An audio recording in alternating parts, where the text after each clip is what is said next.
বরকে বলেছিলাম একটু ভাজাভুজি কিছু নিয়ে এসো তো। বরমশাই বাড়ি এসে বলল সেরকম কিছুই তো পেলাম না, বাড়িতে কিছু আছে চটজলদি বানানো যাবে? আমি বললাম তাহলে দাঁড়াও, আমার মার সেই পছন্দের আমার হাতের মিনি মোগলাইটা আজ তাহলে সবাইকে বানিয়ে খাওয়াবো। সে বলল তাড়াতাড়ি করো, খিদা আর সইছে না কিন্তু আমার। আমি বসিয়ে দিলাম। দুটো ডিম, ছোট ছোট করে কেটে রাখা পেঁয়াজ, লঙ্কা ভালো করে ফাটিয়ে নিলাম। এই ডিমগুলোকে একসাথে নিয়ে পেঁয়াজ আর লঙ্কাটাকে এর মধ্যে দিয়ে ভালো করে ফেটিয়ে নিতে হবে, যাতে কুসুমটা যত বেশি ফাটানো হবে টেস্টটা কিন্তু তত বেশি আসে। ওই জন্য আমি এখানে আগে আমার মোগলাইয়ের যে পুর, সেই পুরটা আমি এখানে রেডি করে নিয়েছি। কিছুই না, তোমরা দেখতে পাচ্ছ।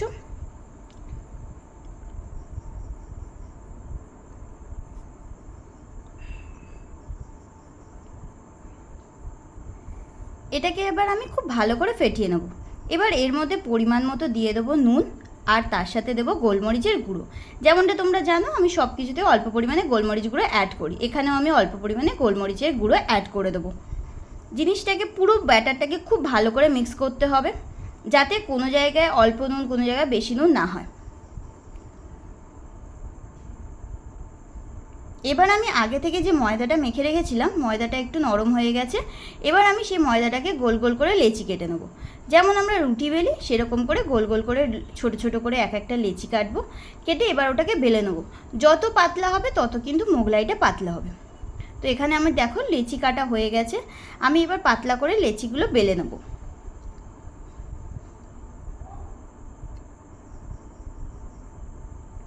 যেমন আমরা রুটি বেলি সেরকমভাবে পাতলা পাতলা করে ঘুরিয়ে ঘুরিয়ে আমরা এখানে বেলে নেবো।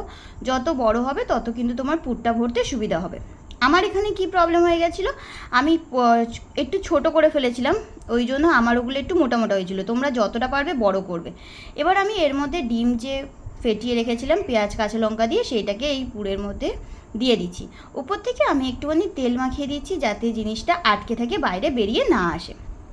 দেখতে পাচ্ছ আমার একটু একটু কিন্তু বেরিয়ে আসে, যেহেতু আমার এটা ছোট হয়ে গেছে। এটা তোমরা যত বড় করবে তত কিন্তু পুরটা ভিতরের দিকে বেশি থাকবে, না হলে আর বেরিয়ে আসবে না। এখানে আমার পুর ভরা হয়ে গেছে। এবার আমি তেল গরম বসিয়ে দিচ্ছি। সবসময় একটা জিনিস মনে রাখবে, তেল গরম বসানোর পরে আমরা তেলে যখন এটা ছাড়বো, যে দিকটা মুড়ছি সেই দিকটা উল্টো করে কিন্তু দিতে হবে, না হলে কিন্তু পুরো জিনিসটা বাইরের দিকে বেরিয়ে আসে।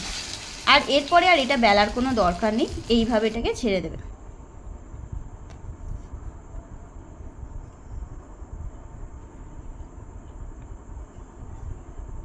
এবার আমি এরকমভাবে সেমভাবে এক একটা করে ভেজে নেবো, বেলে নিয়ে ভেজে নিচ্ছি। দেখো এখানে আমার পরপর তৈরি হয়ে গেছে কীরকম ছোট্ট মিনি মোগলাই। আমার আজকের এই মিনি মোগলাই রেসিপিটা তোমাদের কেমন লাগলো অবশ্যই কিন্তু আমাকে লিখে জানিও। আর তোমরা বাড়িতে এটা বানিয়ে ট্রাই করে দেখো কেমন খেতে হয়, অবশ্যই আমাকে কমেন্টে এসে জানিও। যাদের আমার ভিডিওগুলো ভালো লাগছে অবশ্যই একটা লাইক করো, কমেন্ট করো। আর যারা আমার চ্যানেলে নতুন আসছো অবশ্যই একটা করে সাবস্ক্রাইব করে দিয়ে যাও।